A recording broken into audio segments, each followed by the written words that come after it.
মেয়েটি হঠাৎ এক ভয়ঙ্কর সত্যি আবিষ্কার করে। সে বুঝতে পারে যে ছেলেটি এতদিন ধরে তার পাশে ছিল সেই প্রেমিক আসলে মানুষ নয়। ছেলেটি যখন প্রপোজ করার প্রস্তুতি নিয়েছিল, মেয়েটি এক ঝটকা তাকে ধাক্কা দিয়ে ফেলে দেয় পাহাড়ের খাড়িতে।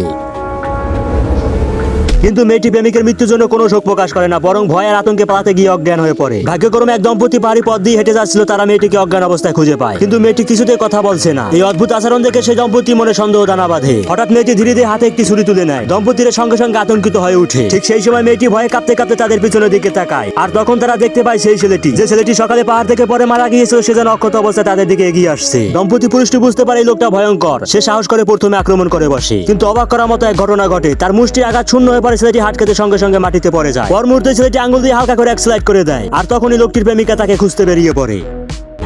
What about that guy? Well, where's he? প্রেমিকের সঙ্গে মাত্র দুটি কথা বলতে সঙ্গে সঙ্গে দম্পতি দেহ মাঝখান থেকে দুবার করে মাটিতে লুটিয়ে পড়ে। মেয়েটি ভয়ে আতঙ্কে চিৎকার করে উঠে। এই ভয়ঙ্কর দৃশ্যের মধ্যে সে হঠাৎ শুনতে পায় স্বামীর কণ্ঠস্বর। তার স্বামী বলছে, ভয় পেও না, আমি সেই ভয়ঙ্কর লোকটিকে শেষ করে দিয়েছি। মেয়েটি ভেবে বসে স্বামী বুঝি সবকিছু ঠিক করে ফেলছে। কিন্তু হঠাৎ সেই ছেলেটি মেয়েটির দিকে তাকিয়ে গভীর স্বরে বলে, এখনই বেরিয়ে এসো, নাইলে লোকটার দেহ টুকরো টুকরো করে ফেলবো। মেয়েটি বাধ্য হয়ে বেরিয়ে আসে, কিন্তু ছেলেটি কোনো কথা না রেখে লোকটির মাথায় ছুরি ঢুকিয়ে দেয়। মেয়েটি ছুটে গিয়ে তাকে আটকানোর চেষ্টা করে, কিন্তু ছেলেটি তাকে মাটিতে ছুঁড়ে ফেলে দেয়।